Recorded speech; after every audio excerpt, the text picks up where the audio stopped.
كما أمر أشهد أن لا إله إلا الله وحده لا شريك له وأشهد أن محمدا عبده ورسوله لا نبي بعده اللهم صل وسلم وبارك على نبينا محمد وعلى آله وصحبه أجمعين ومن تبعهم بإحسان إلى يوم الدين. Assalamualaikum warahmatullahi wabarakatuh.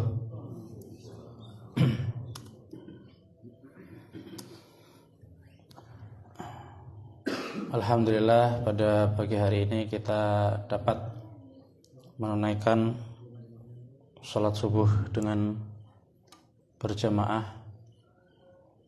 yang mana keutamaannya tidak tertandingi dengan apapun yang ada di muka bumi ini. Sebelum kita meneruskan materi yang lalu, sebenarnya harus ada yang perlu dipahami selaku seorang muslim. Sering orang tuh mengatakan yang khotib-khotib atau yang bisa ceramah itu segala puji bagi Allah yang telah memberikan kita nikmat iman dan Islam. Apa maksudnya nikmat iman dan Islam? Sebenarnya nikmat yang paling terbesar itu ya nikmat beriman, nikmat berislam. Karena realitanya manusia itu adalah makhluk yang kodratnya pasti akan mengakui sesuatu zat lain atau orang lain lah yang lebih hebat daripada dirinya. Makanya ada yang ngefans sama presiden, ada yang ngefans sama siapalah gitu, karena dia memandang sosok itu sosok yang lebih hebat dan saya bukan apa-apa. Itu kodrat sejatinya manusia memang seperti itu. Pasti ada yang dia akui lebih dominan, dia akui lebih kuat, yang mana kalau dia merasa lemah, dia merasa apa, dia akan minta tolong ke yang kuat itu. Begitulah kita punya Allah. Jadi kalau kita kepentok masalah apa, pusing, bersujud, berdoa, curhat kepada Allah, hati tenang. Realita orang-orang yang tidak punya Allah dalam kutip ini, orang-orang yang tidak percaya Allah, orang-orang yang tidak mengakui kehebatan Tuhan, itu kepentok, nggak ada tempat curhat. Makanya ketika kita lihat berita membunuh diri, membunuh orang, narkoba apa, karena itu mereka tidak punya Tuhan, dalam tanda kutip tidak percaya Tuhan, tidak mengakui keagungan Tuhan, menolak untuk berdoa kepada Tuhan. Kepentok ya selesai gitu, mengakhiri hidupnya karena sudah tidak ada melihat kebaikan dalam hidupnya, atau malah berbuat kerusakan seperti itu. Dan banyak juga orang muslim, kenapa kok KTP-nya Islam? Karena KTP bukan jadi syarat keislaman ya sebenarnya. Syarat Islam itu bukan KTP. Cuman di Indonesia itu ada guyon Islam KTP. Karena mengaku berislam tapi tidak bertakwa. Padahal setiap hari Jumat itu khotib pasti selalu menyampaikan usikum wa iyaya bitaqwallah. Karena itu wajib. Rukun khutbah itu kan berwasiat takwa dengan segala caranya gitu kan. Artinya takwa ini takut kepada Allah. Jadi seorang muslim yang mengaku bermuslim, mengaku berislam dan beriman, hendaknya takwa kepada Allah. Secara gampang terjemahan takwa itu takut kepada Allah. Mau berbuat apa tahu kalau Allah Maha melihat, takut untuk melaksanakan itu, takut kepada Allah, takut mendurhakai Allah dan lain sebagainya. Baik. Kita kembali ke materi yang minggu lalu, sudah disampaikan tentang masuknya Islam Hamzah bin Abdul Muthalib dan Umar bin Al-Khattab. Dengan masuknya dua orang ini, dua sahabat Nabi, yaitu Hamzah yang mana masih paman beliau, dan Umar bin Al-Khattab yang termasuk di kalangan pembesar orang Quraisy, dua-duanya seorang pahlawan, dua-duanya seorang jagoan Jadi orang muslim, orang kafir dalam hal ini makin berpikir lagi dalam mengganggu Nabi Muhammad SAW dan para sahabat. Tapi realita namanya orang tidak suka sama sesuatu akan mencari segala cara untuk menghancurkan atau merusak apa yang dia tidak sukai. Dan ini adalah hati-hati yang tidak baik. Nah, seperti itu. Wah, nggak seneng gini, nggak mempan, wah gini diginikan, digitukan. Begitulah orang-orang kafir Quraisy seperti itu. Walaupun orang-orang hebat seperti Hamzah dan Umar sudah masuk Islam, nggak gentar mereka. Pasti ada cara lain untuk menghancurkan dakwahnya Muhammad seperti itu. Padahal sudah kurang jelas apa tanda dari Allah. Umar bin Khattab, orang yang paling logis, orang yang paling rasional, bertindak pasti dipikirnya masuk Islam, berarti kan Islamnya agama yang benar seperti itu. Tapi namanya orang menolak kebenaran, orang takut kepada agama Nabi Muhammad SAW, selalu mereka mencari banyak cara untuk menghalangi dakwah Nabi Muhammad SAW. Dengan 1, 2, 3 utusan banyak sekali. Sampai ada beberapa utusan datang ke Nabi Muhammad SAW untuk nego, untuk berunding. Kalau gini Muhammad, kami sembah Tuhanmu, kamu sembah Tuhan kami. Ada riwayat lain 1 tahun kamu nyembah Tuhan kami, 1 tahun kami nyembah Tuhanmu. Maka akhirnya turunlah Qul ya ayyuhal kafirun, yang artinya katakanlah wahai orang-orang kafir, saya tidak akan menyembah agamamu, kamu tidak akan menyembah agama saya, dan sebagainya, sampai lakum dinukum waliyadin, bagimu agamamu, bagiku agamaku. Di sini tegas. Jadi untuk masalah akidah, untuk masalah kepercayaan Tuhan itu tidak ada nego-negoan, tidak ada negosiasi. Saya masuk Islam, tapi saya tidak mau melepas kepercayaan nenek moyang saya. Tidak bisa dicampur adukkan dalam hal ini. Karena ya syahadat itu kan asyhadu alla ilaha illallah wa asyhadu anna Muhammadar Rasulullah. Kalimatnya itu la ilaha illallah Muhammadur Rasulullah. Tiada Tuhan selain Allah, itu titik. Tidak ada negosiasi di sini. Tidak ada Tuhan selain Allah, tapi bolehlah sambil dikit sesajen. Tidak bisa seperti itu. La ilaha illallah itu titik. Itulah. Jadi artikan itu bukan hanya simpel la ilaha illallah tiada Tuhan selain Allah, tidak. Arti detailnya dalam hal ini adalah tiada yang berhak disembah melainkan Allah. Karena Tuhan Allah itu jelas pasti. Cuman kadang manusia dengan tabiatnya, dengan kelakuannya, itu kadang menuhankan yang lain gitu loh. Secara nggak langsung kita suka orang, ngefans berat, sampai misalnya band rela datang konser, lupa sholat. Secara nggak langsung kita sudah menuhan kecilkan dia gitu loh. Naudzubillah, seperti itu. Senang sama nemu di internet bela-belain, dihina nggak terima. Idolanya dihina nggak terima, bela mati-matian lah, seperti itu. Secara nggak langsung. Jadi perlu diserapi lagi makna la ilaha illallah, tiada Tuhan yang berhak disembah yaitu kecuali Allah. Muhammad Rasulullah bukan sesimpel Muhammad utusan Allah, tapi Nabi Muhammad itu adalah utusan yang Allah turunkan, dan cara menyembah Allah yang benar itu dengan cara mengikuti petuah, cara mengikuti tingkah laku, cara mengikuti pedoman dari Nabi Muhammad SAW. Jadi itu jelas. Kita sebagai kiblat kita untuk bagaimana cara kita menyembah Allah, ya satu, Nabi Muhammad SAW. Dengan banyak cara Quraisy ada lagi yang datang ke Abu Thalib untuk nego lagi, gimana mau ngasihkan ponakanmu ke kami, nanti kami bunuh dan sebagainya. banyak cara, datang lagi ke Abu Thalib dan sebagainya, dan Abu Thalib makin takut akan keselamatan ponakannya, diutus beberapa orang dari kaumnya untuk mengamati gerak-geriknya Nabi Muhammad biar Quraisy kafir ini tidak macam-macam dengan Nabi Muhammad. Ketika sudah banyak cara ditempuh dan sebagainya, kan kepentok mereka, tidak bingung mau ngapain. Akhirnya ada yang punya ide. Kan kemarin itu kenapa nggak berani langsung menyerang Nabi Muhammad, karena backingannya Bani Hashim.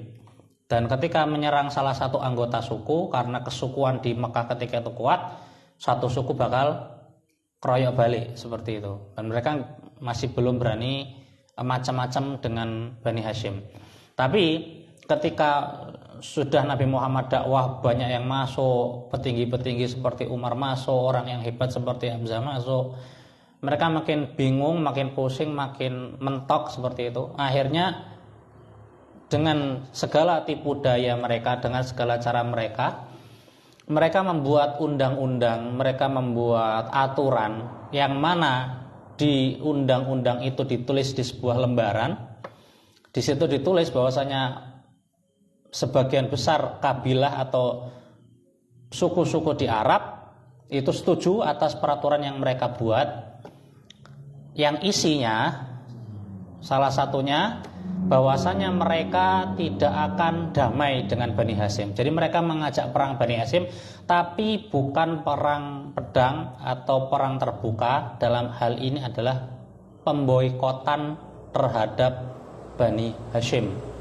Jadi orang-orang dari Bani Hashim, ya entah itu Abu Thalib sendiri, entah itu Hamzah, entah itu Ali, entah itu Nabi Muhammad sendiri, itu tidak diajak ngomong, tidak boleh ngasih barang, dan nggak boleh terima barang dari mereka.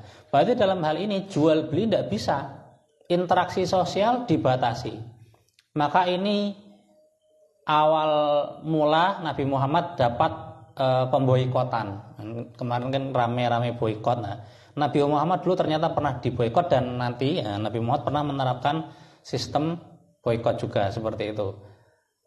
Jadi istilahnya ini kalau zaman Covid itu dikarantina, cuman ya bukan hanya cuma dikarantina, dipojokkan. Sekarang mereka Bani Hashim kalau mau makan bagaimana? Tidak bisa, walaupun punya uang banyak. Lah wong jual beli sama mereka nggak boleh. Kalau mereka diam-diam mau jual beli terus ketahuan sama petinggi yang lainnya, malah orang yang melakukan jual beli itu kena hukuman. Wah, nggak mau nyari gara-gara. Akhirnya pusing ini. Bagaimana? Satu kaum ini dipojokkan, dipinggirkan, diboikot. Apa istilahnya itu? Disingkirkan, diasingkan. Nah, akhirnya seluruh Bani Hashim mengikuti pimpinannya, yaitu Abu Thalib, pergi ke sebuah lembah, pergi ke sebuah bukit miliknya Abu Thalib untuk mengurung diri, untuk membuat kawasan di situ, karena di kota Mekah nggak ada yang memperdulikan mereka. Akhirnya mereka pergi ke perbukitan milik Abu Thalib. Di situ mereka terpaksa membuat rumah atau membuat tenda dengan persediaan pangan yang ada. Orang-orang Muslim yang tidak diboikot seperti Abu Bakar karena bukan dari Bani Hashim, dan Umar karena juga bukan dari Bani Hashim, yaitu dari Bani Adi, itu datang ke mensuplai makanan secara diam-diam. Jadi para sahabat lain yang tidak diboikot, yang bukan dari Bani Hashim, dengan secara diam-diam datang kepada Bani Hashim, kepada keluarga Nabi Muhammad untuk memberikan makanan ataupun sebagainya secara diam-diam. Ketika musim haji, ada kabilah selain Arab Mekah itu datang, secara diam-diam juga mereka berusaha beli barang sebelum ketahuan orang Quraisy agar dapat hidup daripada itu. Walaupun kalau ketahuan sama orang Quraisy dipaksa kabilah ini untuk menjual ke Bani Hashim dengan harga yang berkali lipat agar mereka tidak dapat membelinya. Dan pemboikotan ini berlangsung, ada yang mengatakan 2 tahun, ada yang mengatakan 3 tahun. Jadi luar biasa, Nabi Muhammad menyuruh keluarganya ini untuk bersabar. belum disuruh sama beliau untuk apa istilahnya, perangi aja mereka dengan banyak sebab, dan karena mungkin belum Allah suruh, belum waktunya untuk melawan balik, akhirnya ya Nabi Muhammad menyuruh kaumnya untuk bersabar dulu, untuk untuk melaksanakan, untuk melakukan yaitu yang sudah orang Quraisy perbuat, bersabar dulu untuk menjalani boikot tersebut. Ketika sudah berlangsung 3 atau 2 tahun tersebut, beberapa orang selain Bani Hasyim ini juga gerah gitu loh. Kok kayaknya nggak adil hal ini yang pembesar-pembesar kafir Quraisy lakukan terhadap saudara-saudara kita dari Bani Hasyim ini, nggak fair gitu loh. Akhirnya beberapa orang utusan masing-masing kabilah itu berkumpul, datang ke sekitar Ka'bah, bilang ini persetujuan ini nggak sah, saya loh nggak setuju, nah seperti itu dan sebagainya. Terjadi keributan sama beberapa orang-orang kafir Quraisy, karena ketika perjanjian ini ditulis, perjanjian ini digantung di dinding Ka'bah. Zaman itu orang Quraisy kan juga suka bersyair itu membuat puisi, membuat pantun gitulah.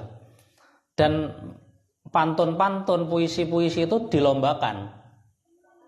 Yang terbaik akan ditempel di dinding Ka'bah. Jadi suatu kalimat ditempel di dinding Ka'bah itu bukan cuma buat pajangan atau cuma dinding biasa dipaku terus ditempel gitu, enggak. Tapi itu sebuah penghargaan, itu menandakan itu hal yang penting gitu loh. Makanya ada syair al-mu'allaqat ketika itu, yang mulai dari zaman Nabi Muhammad belum lahir sampai ketika beliau masih di situ, ada namanya syair mu'allaqat, syair yang tertempel di dinding Ka'bah, yang kalimatnya luar biasa bagus sekali.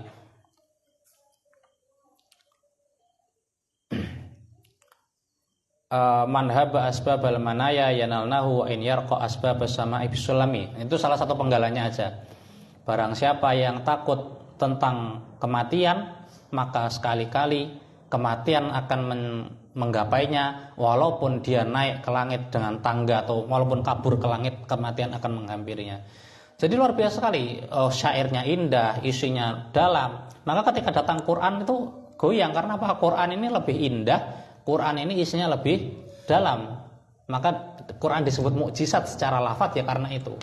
Qul huwallahu ahad, Allahus samad, lam yalid wa lam yulad wa lam yakul lahu kufuwan ahad. Itu enggak serta-merta dek-deknya itu asal dibuat, enggak. Tapi luar biasa dengan akhiran yang sesuai dengan makna yang mendalam.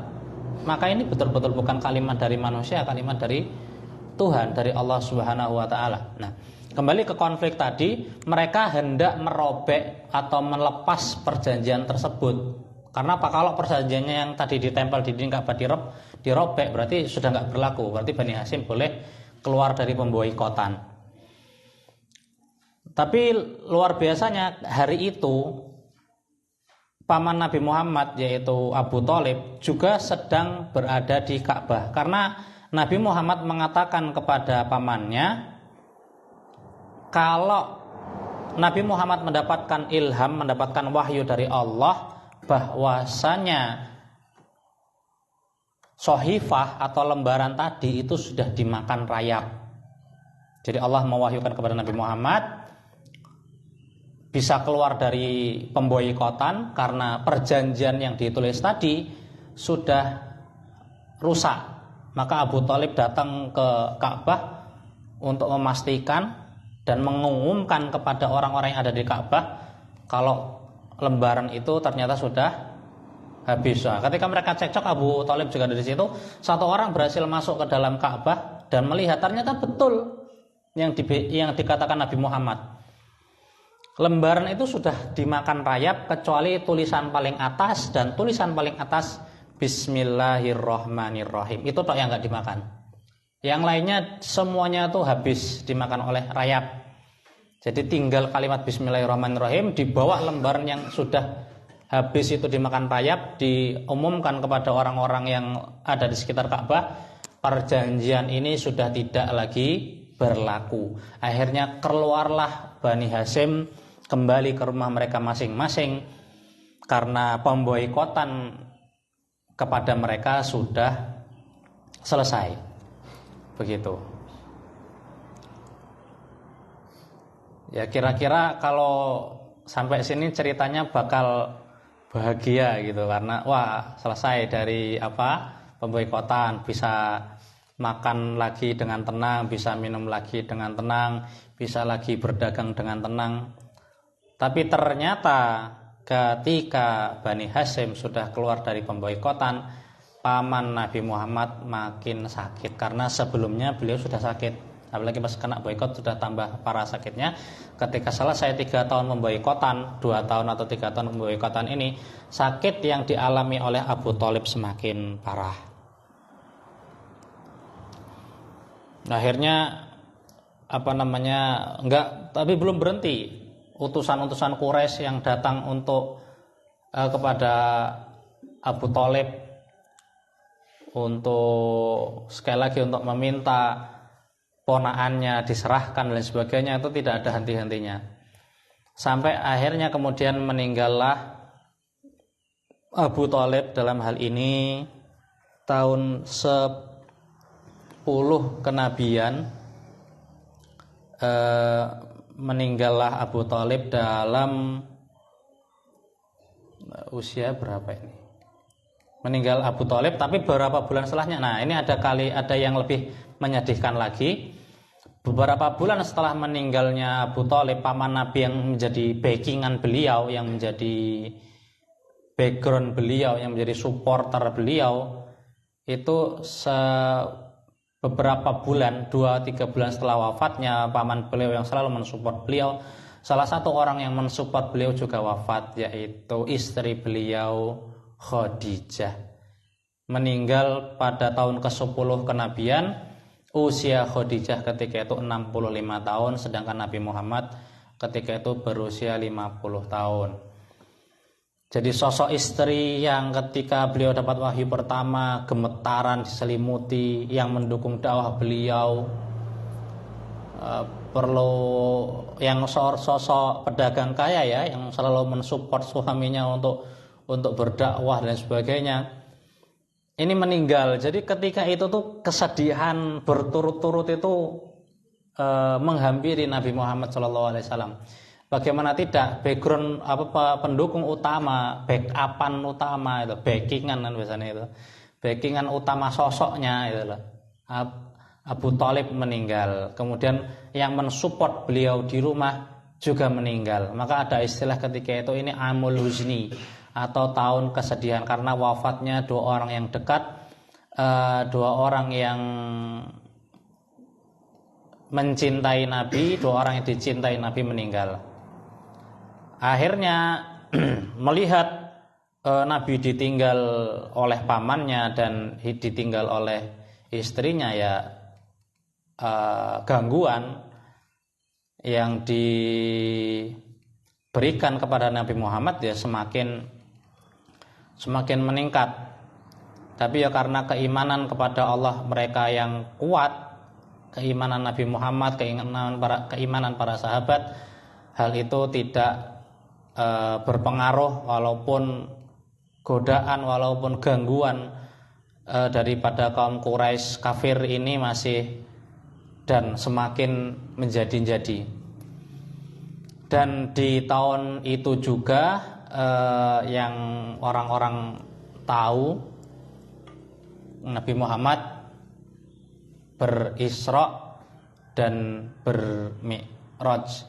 Di tahun itu juga, tahun ke-10 kenabian, Nabi Muhammad mencoba, karena dakwah di Mekah ini kok gini-gini aja, mencobalah Nabi Muhammad untuk keluar kota Mekah, tapi belum ke Madinah.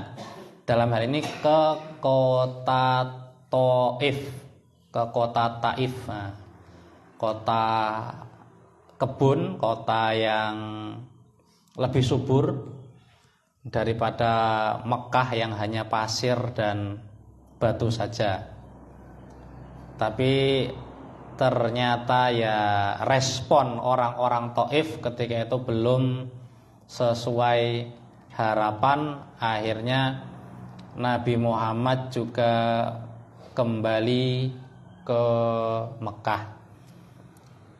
Saat itu kan kalau ada yang pernah mendengar Nabi Muhammad diganggu oleh orang-orang Taif, ditolak sampai malaikat itu datang membawa gunung. Nabi Muhammad kalau Anda bilang yes, ini gunung remuk mereka. Tapi Nabi Muhammad dengan segala kebaikan hatinya bilang tidak, mereka itu cuma tidak paham saja. Mungkin kalau kita digangguin orang lemparin batu, iya nggak apa-apa itu langsung aja gitu kan. Tapi hebatnya Nabi Muhammad tuh enggak, jangan. Mereka tidak paham. Itu luar biasanya. Kelembutan hatinya Nabi Muhammad memang tidak ada tandingannya. Kemudian balik lagi Nabi Muhammad ke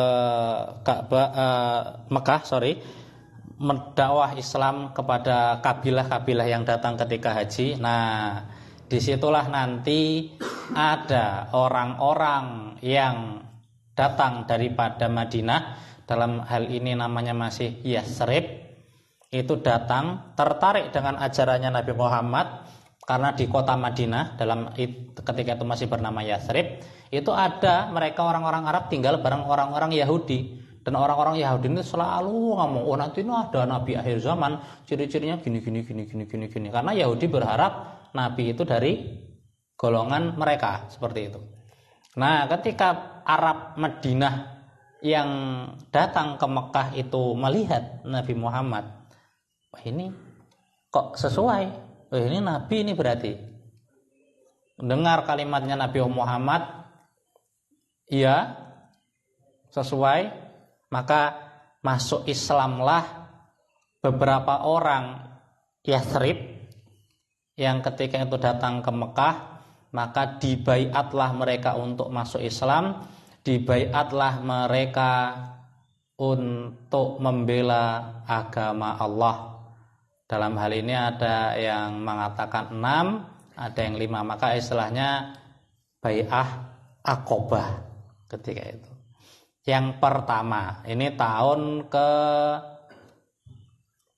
12 kalau bai'atnya. Oh iya. Di tahun 11-nya ada orang yang mulai masuk dari suku Khosraj, dari Yathrib tadi. Jadi tadi kejadian tahun 10 keluar dari boikot, meninggal paman beliau dan istri. Di tahun itu juga Isra Mi'raj, di tahun itu juga mencoba dakwah keluar kota. Tahun 11 ada orang yang berislam dari luar Mekah, ya ini dari Madinah. 12 dan 13 gitu juga, yang nanti setelah 13 ketika orang-orang Madinah sudah banyak yang masuk Islam, sampai Nabi Muhammad mengutus salah satu sahabat, kamu ke Madinah duluan, ajari mereka ngaji, ajari mereka tentang sholat, karena sholat sudah turun ya, karena Isra Mi'raj kan perintah sholatnya, ajari mereka sholat dan sebagainya. Jadi guru ngaji lah, walaupun bukan berarti ngajarkan huruf hijaiyah, orang Arab kan sudah bisa. Cuman ya tentang ayat-ayat Al-Quran dalam hal ini, ngajar tentang Al-Quran, ngajar tentang keislaman. Sudah siap Madinah menyambut Nabi. Akhirnya datang perintah untuk berhijrah. Nabi Muhammad menyuruh para sahabat untuk berhijrah. Yang terakhirnya Nabi dengan ditemani oleh Abu Bakar mengambil rute hijrah yang berbeda dengan rute para sahabat untuk mengelabui orang-orang kafir Quraisy biar tidak dapat menangkap beliau. Mungkin detailnya akan kita lanjutkan di pertemuan berikutnya tentang hijrah Nabi Muhammad. Kalau cerita Isra Mi'raj sih insya Allah para hadirin ini sudah hafal. Aslinya dari sholat 50 waktu ketemu Nabi Musa, jangan berat. Nah itu sampai akhirnya 5 waktu, insya Allah sudah hafal. Bagaimana beliau melihat surga, bagaimana beliau melihat neraka dan sebagainya, itu sangat luar biasa panjang sekali. Ditawarkan pilih mana, arak ataupun susu. Nah, jadi itu berceritanya kalau Isra Mi'raj insya Allah sudah hendak inilah ya, sudah hendak asing. Mungkin nanti kita tentang hijrah Nabi Muhammad. Apakah nanti kita bahas sekilas tentang Bai'ah Aqabah, yaitu persiapan menuju hijrah. Jadi hijrah Madinah itu bukan berarti semata-mata pindah tanpa persiapan. Jadi yang kita bisa lihat juga itu apa ya namanya, misalnya kalau kita mau pindah keluar kota itu, mau cari tempat baru itu ya juga jangan modal nekat juga gitu loh. Nekat betul lillahi ta'ala, cuman ya pakai planning lah ya kan. Nabi Muhammad juga luar biasa ya. Baiat, ada orang mau masuk Islam alhamdulillah 12, 70, wah ini coba utus orang sana, siapkan biar banyak orang Islam sana. Ternyata Allah suruh pindah aja sana gitu istilahnya. Kamu dan para sahabat di Mekah dicaci terus, diganggu terus sana, biar kamu bisa berislam dengan tenang. Ya sudah siap kan itu. Mau pindah keluar kota, mau perpergian aja siapin. Nanti mau tinggal di mana, harusnya planningnya tuh biar jelas ya, seperti itu. Sudah ada contohnya. Mau kemana, balik papan, mau ngapain, jalan-jalan. Apa planningnya enggak tahu ya. Nanti bukannya jalan-jalan malah jalan-jalan muter-muter kan, karena tidak ada planningnya, seperti itu. Baik, semoga yang ini bisa jadi manfaat ilmu bagi kita semuanya, bisa menjadikan kita manusia yang lebih manfaat, bisa menjadikan kita manusia yang lebih menebarkan kebaikan. Khairun nasi anfa'uhum linnas, sebaik-baiknya manusia adalah manusia yang memberikan manfaat kepada yang lainnya. Aqulu qouli hadza. Assalamualaikum warahmatullahi wabarakatuh.